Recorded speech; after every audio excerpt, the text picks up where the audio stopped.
Aujourd'hui, on va parler d'un sujet un peu délicat, mais qui peut concerner pas mal de monde. Comment quitter son job, se faire licencier proprement et bénéficier des allocations chômage? Alors non, je ne vais pas vous inciter à saboter votre travail ou à insulter votre patron.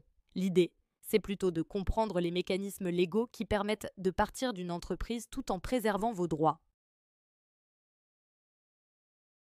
Il y a 1000 raisons de vouloir quitter son emploi. Envie de changer de voie, ras-le-bol du patron, ambiance toxique ou simplement besoin de souffler. Le problème, c'est que démissionner peut vous priver des allocations chômage. En effet, en France, la démission est considérée comme une rupture volontaire du contrat de travail et n'ouvre pas droit aux allocations chômage, sauf cas particulier. Du coup, il est parfois plus intéressant de chercher à se faire licencier pour bénéficier de ces allocations.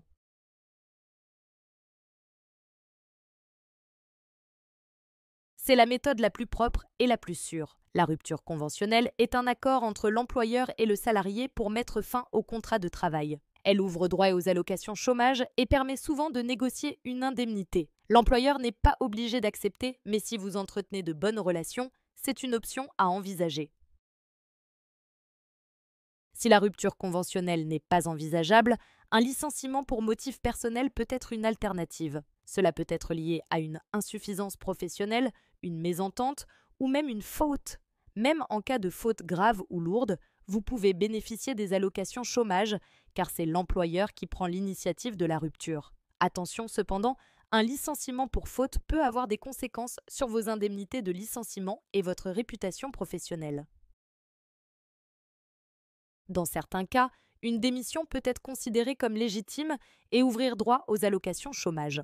Par exemple, si vous démissionnez pour suivre votre conjoint qui change de lieu de résidence pour exercer un nouvel emploi. Depuis le 1er novembre 2019, la démission pour poursuivre un projet professionnel peut également permettre, à certaines conditions, d'ouvrir des droits à l'indemnisation du chômage. Ces cas sont spécifiques et nécessitent de remplir certaines conditions.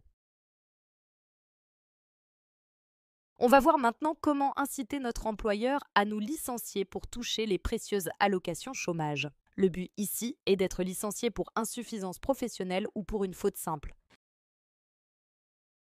La première approche, c'est le désengagement progressif. C'est subtil, c'est lent, mais c'est efficace. L'idée n'est pas de devenir un employé catastrophique du jour au lendemain, ça, c'est suspect, mais de réduire progressivement votre implication. Commencez par faire un peu moins d'efforts, ne prenez plus d'initiative, faites exactement ce qu'on vous demande, ni plus ni moins.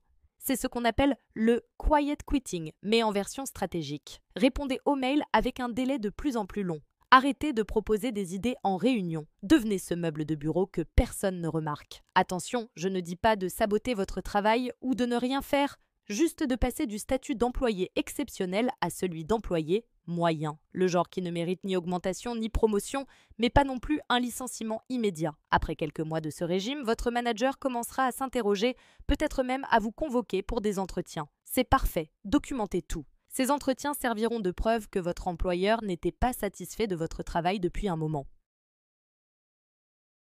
La deuxième étape consiste à devenir légèrement pénible, mais attention, sans jamais franchir la ligne rouge de l'insubordination ou du harcèlement. Commencez à poser des questions sur tout. Demandez des précisions écrites sur chaque tâche. Envoyez des emails de confirmation pour la moindre instruction. Devenez un expert du règlement intérieur et de la convention collective. Pointez du doigt les incohérences. Soyez ce collègue qui connaît mieux les règles que les RH. Exprimez votre désaccord lors des réunions, toujours poliment bien sûr. Soyez celui qui ralentit les décisions, qui demande toujours plus de données avant de valider un projet.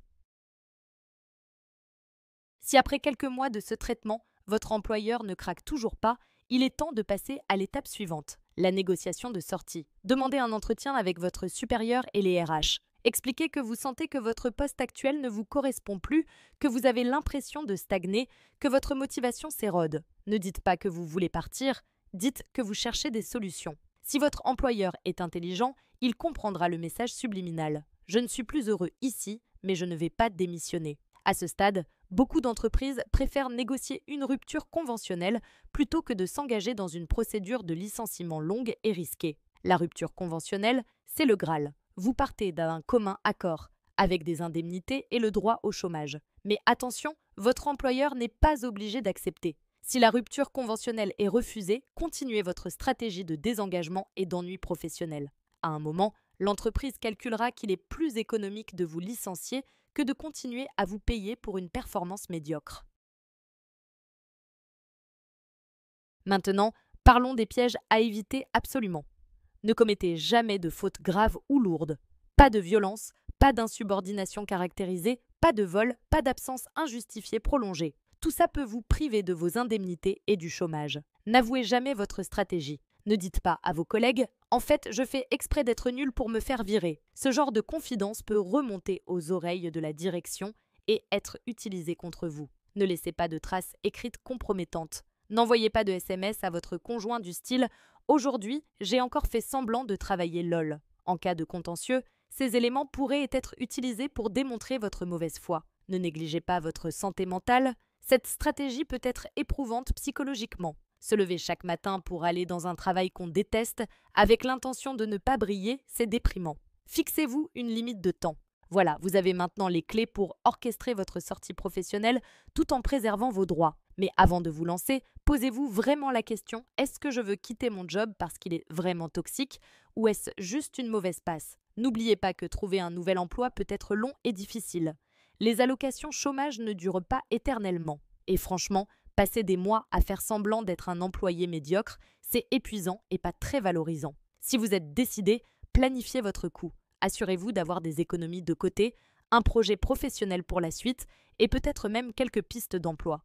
Et si vous êtes un employeur qui regarde cette vidéo en se demandant si vos salariés sont en train d'appliquer ces conseils, eh bien, peut-être que c'est le moment de vous demander pourquoi ils préféreraient se faire licencier plutôt que de continuer à travailler pour vous. Merci d'avoir regardé cette vidéo. N'oubliez pas de liker, de vous abonner et de partager. À la prochaine.